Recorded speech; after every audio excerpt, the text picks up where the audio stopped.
सुजाता पांडे जी, खोदा जाएगा पहाड़ निकलेगी चुहिया, कई मामलों में ऐसा हो चुका है। वो इस बात का दावा कर रहे हैं कि दरअसल सिर्फ केंद्र सरकार लोगों को फंसाने के लिए, जो भी विरोधी दल है, जो ताकतवर आवाज है, उसको दबाने के लिए साजिश कर रही है। उनके आरोप है।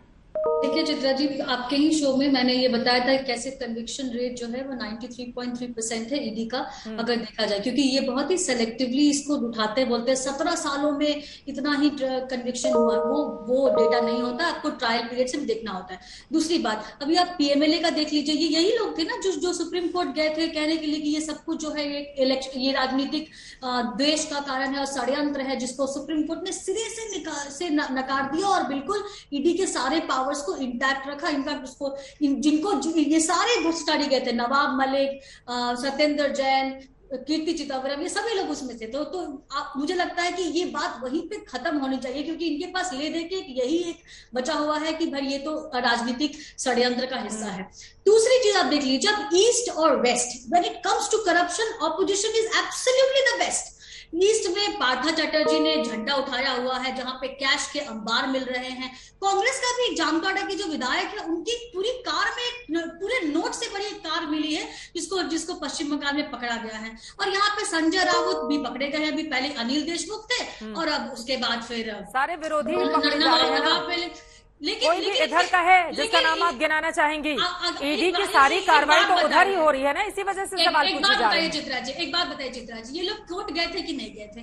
कोर्ट ने इनको बेल देने से भी इनकार किया। यहाँ तक कि संजय रावत के केस में तो ये भी कहा कि कस्टोडियल इंटरोगेशन इसका बहुत जरूरी है। इसका कारण ये है चित्रा जी कि कांग्रेस के साथ या उससे निकली हुई जितनी पार्टियां होती हैं, उसके डीएनए में करप्शन आ ही जाता है। चाहे आप इतिहास ले लीजिए या आज का माहौल ले लीजिए, ये कहीं आपको नहीं गया है। सीमा मलिक जी, सीधे आपके पास आते हुए, ठीक है, अब चूंकि समय समय पर जांच की आंच एनसीपी पर भी पड़ती रही है, लेकिन बार बार विरोधी दल ये भी आरोप लगा रहे हैं। आ रही हूं मैं आपके पास, किशोर तिवारी जी कहते रहे कि दरअसल केंद्र में बड़े नेता आकर मुलाकात कर लेते हैं तो फिर वहां पर जांच एजेंसियां नहीं पहुंच पाती हैं। लेकिन इन सब के बीच अगर संजय राउत के खिलाफ कुछ सबूत हैं और उसके आधार पर पूछताछ की गई, उन्होंने जांच में सहयोग नहीं किया, उनकी गिरफ्तारी हुई और अब तो 4 तारीख तक की कस्टडी भी मिल गई है। इसको इस तरह का माहौल बनाना कि संविधान खतरे में है, लोकतंत्र को खतरे में डाल दिया है भारतीय जनता पार्टी ने। अगर किसी के ऊपर आरोप लगे हैं तो जांच होने दीजिए। जांच से क्यों भाग रही हैं पार्टियां?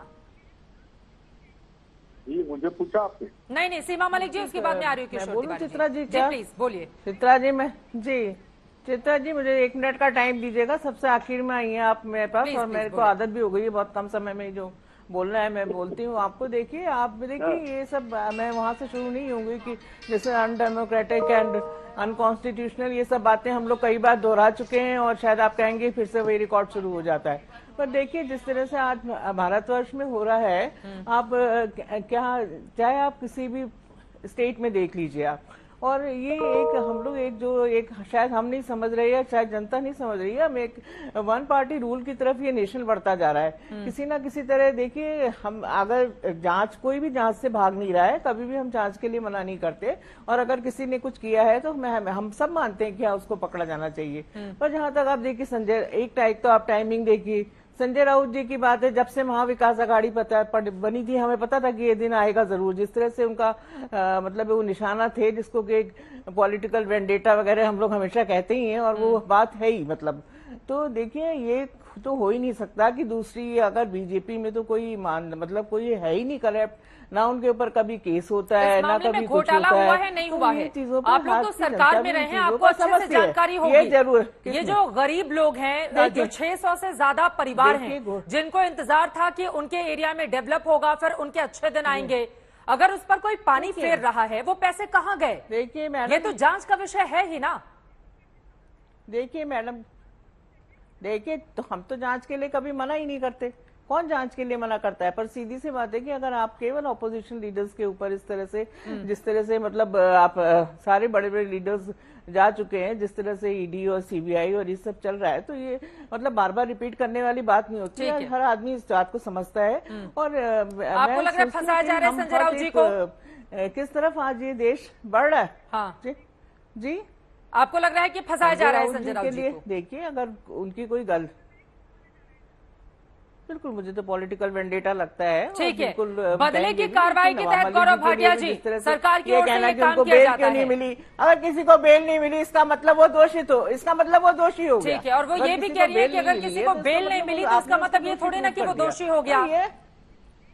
तो इसका मतलब वो दोष है, अरे भाई कोर्ट में केस है। ठीक है, इसका मतलब है कि वो निर्दोष है। ठीक है, गौरव भाटिया जी जवाब दे रहे हैं इसका, एक बार सुन लेते हैं। और ठीक है मैम आप तो कुछ भी बोल दो, आप तो सबको अपना वर्डिक्ट सुनाते जा रहे हो बैठे हुए, अपना वर्डिक्ट आप सुनाती जा रही हैं कि ये है, इसके यहाँ पैसे मिले, कोर्ट ऑर्डर पढ़िए, सीमा जी कोर्ट ऑर्डर पढ़िए, कोर्ट ने लिखा है, आर्यन खान का भी केस हुआ था।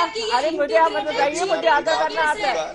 आर्यन खान का केस हुआ था, कोर्ट को नहीं मानते हैं, जवाब ले लेते हैं, दोनों बात बोलेंगे, समझ में नहीं आएगा। किशोर तिवारी जी, मैं फौरन आपके पास आऊंगी, एक बार गौरव भाटिया जी की बात हो जाए। आप लोगों ने सबने इतना उसका हाइप बनाया। ठीक है, एक बार गौरव भाटिया जी जवाब देंगे सरकार की ओर से, पार्टी की ओर से। ठीक है, प्लीज एक सेकंड सीमा मलिक जी। गौरव भाटिया जी, ये बात तो सच है ना, आप इस बात का भरोसा देश को कैसे देंगे, क्योंकि ईडी की कार्रवाई जितनी भी होती है चुन चुन कर ऐसा लगता है कि विरोधी दलों को निशाना बनाया जा रहा है। ठीक है, विरोधी दलों को निशाना बनाया जा रहा है। क्या कोई भी नाम ऐसा है जो सत्ता पक्ष की ओर या इधर, और बहुत सारे तो ऐसे भी चेहरे रहे जो विरोधी दलों में रहे, जिनके खिलाफ जांच होती रही, लेकिन इधर आने के बाद उस जांच का क्या हुआ कुछ पता ही नहीं चलता है। तो इस सवाल का जवाब कैसे देंगे आप कि विरोधी दलों को खामोश करने के लिए और किसी भी बदले की कार्रवाई को नहीं करते हुए ईडी निष्पक्ष तरीके से अपना काम कर रही है? चित्रा जी, जो आपका सवाल है उसका उत्तर यहीं देंगे, लेकिन एक बात और है, आपके सवाल को सही बताने के लिए ये नहीं कर सकते कि भारतीय जनता पार्टी अगर ईमानदार पार्टी है तो पहले भ्रष्टाचारी नेता पैदा करे, जिससे कि एक तराजू में बराबर के लीडर आए। भाई कांग्रेस, एनसीपी, शिवसेना, उद्धव ठाकरे वाली ये एक तरफ है, तो भाजपा के भी इतने नेताओं पे कार्रवाई है। ऐसे राजनीति नहीं होती। हम चरित्र से ईमानदार हैं, वो बेईमान है, ये देश देख रहा है। तभी तो इलेक्शन दर इलेक्शन श्री नरेंद्र मोदी जी और जो हमारे मुख्यमंत्री है उनको आशीर्वाद देता है। लेकिन एनसीपी की बात का मैं उत्तर देता हूं। देखिए, उन्होंने कहा जनता ही नहीं समझ रही, मतलब जनता मूर्ख है और एनसीपी ठीक है। लेकिन तथ्य क्या कहते हैं?